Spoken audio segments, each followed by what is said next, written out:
Con gusto a Tyler Matiache, quien es investigador para México en Human Rights Watch. Gracias por la comunicación, bienvenido.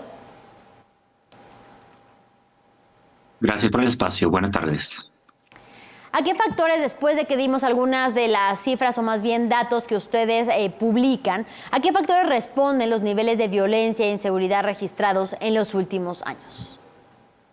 Me pareciera que el factor principal es la impunidad que existe en el país. Y cuando estamos hablando de impunidad, es claro, es importante estar claro sobre exactamente es el asunto.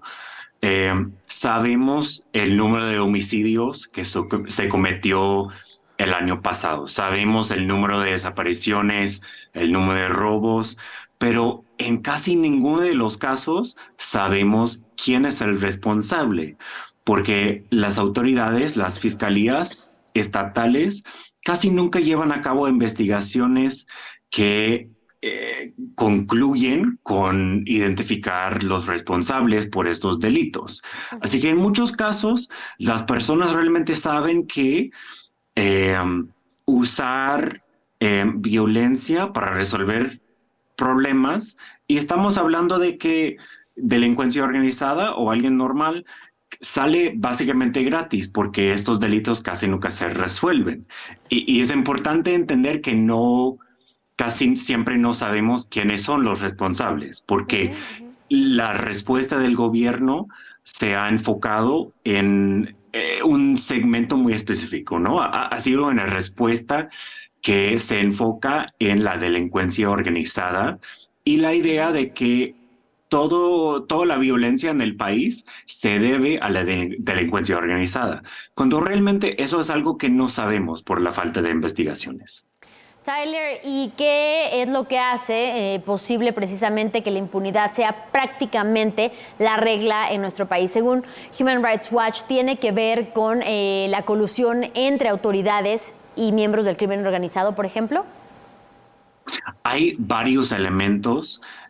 Uno de ellos sí es corrupción en los ministerios públicos, otro es falta de recursos, otro es falta de entrenamiento. Varía, pero lo que vemos es casi siempre estos delitos no se resuelven por una razón u otra. Y en muchos casos lo que sí vemos es que quizás se identifica a alguien como presunto responsable, pero las fiscalías no son capaces de armar un caso judicial. Y quizás llegamos al punto de tener una detención, pero esa detención casi nunca da lugar a una sentencia condenatoria.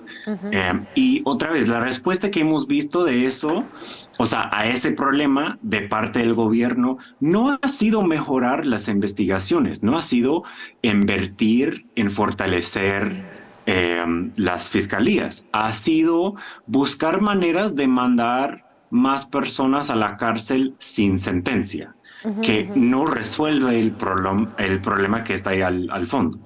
¿Y qué nos dices, por ejemplo, acerca de las numerosas inconsistencias en los procesos de búsqueda de justicia, ¿no? Que incluyen, por ejemplo, e inclusive en muchos de los casos, tortura para que las personas puedan declarar? Entonces, ¿qué certeza se puede tener de que las personas que han sido tomadas presas o llevadas ante la autoridad realmente son los responsables de los delitos de los que se les acusa?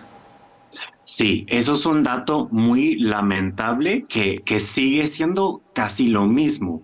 En México desde hace mucho tiempo, en los pocos casos que sí se esclarecen, lo que suele suceder es que las autoridades, sean fiscalías, sean soldados, sean policías, usan la tortura para extraer confesiones de personas. Así que vemos en los datos del INEGI del año pasado, de 2021, en su encuesta en que van a los penitenciarios y preguntan a las personas sobre las condiciones de su arresto.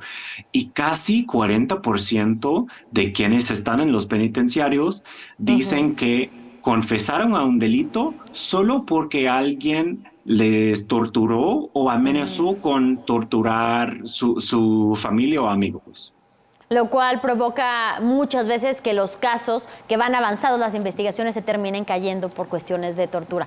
Ahora, se ha hecho hincapié en el manejo de la estrategia de seguridad de la actual administración como causal de los altos índices delictivos. ¿Qué aspectos consideran perjudiciales de dicha estrategia y qué podría mejorarse quizá? El principal defecto de la estrategia actual es que es la misma estrategia de seguridad que lleva ya unos 20 años de fracaso aquí en México. Desde 2006 vemos esta estrategia de apostar casi completamente por los soldados, por los militares, en lugar de apostar por la justicia y las fiscalías. Y terminamos haciendo estas conversaciones sobre si los militares deberían disparar o no disparar, cuando realmente deberíamos estar teniendo conversaciones sobre cómo se llevan a cabo las investigaciones. Así que vemos una profundización de esta dependencia en los militares para llevar a cabo tareas de seguridad pública.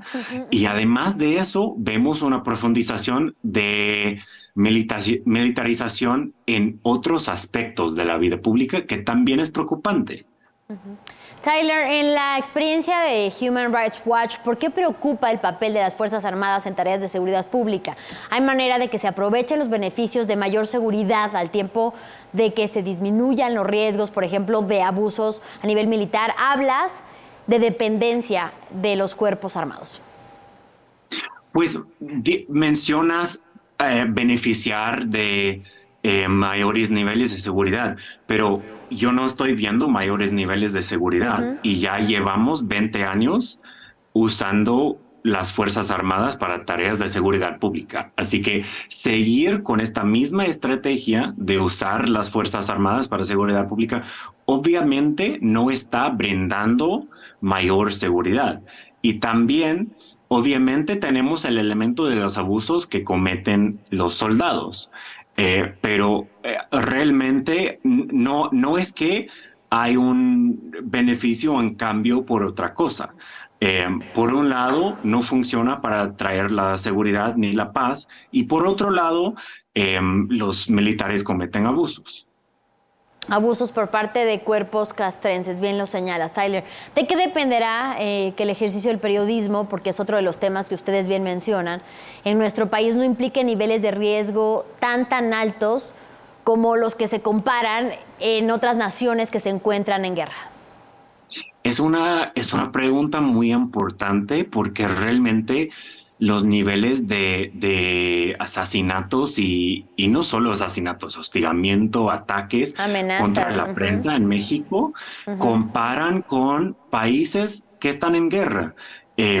Casi el único país que vemos con un número más alto de periodistas asesinados el año pasado es Ucrania. Y sabemos por qué sería peligroso ejercer el periodismo en Ucrania. Esto otra vez es un caso de debilidades y fallos en diferentes partes del sistema. Uno es la falta de investigaciones o investigaciones eficaces, que significa que para quienes quieren deshacerse de periodistas que están haciendo investigaciones que molestan a los en el poder o los en el crimen organizado, realmente es muy barato usar la violencia para hacer eso. Y sí, obviamente hay los casos de los periodistas que sean asesinados, pero creo que es muy importante cuando hablamos de la prensa en México entender que hay muchos más periodistas que reciben las amenazas y con razón dicen: voy a cambiar mi enfoque, voy a dejar de investigar ese tema, voy a mudarme a otra parte del país. Y la cobertura que tenemos sobre esas cosas que son importantes, que se tienen que exponer en la vida pública, se pierde.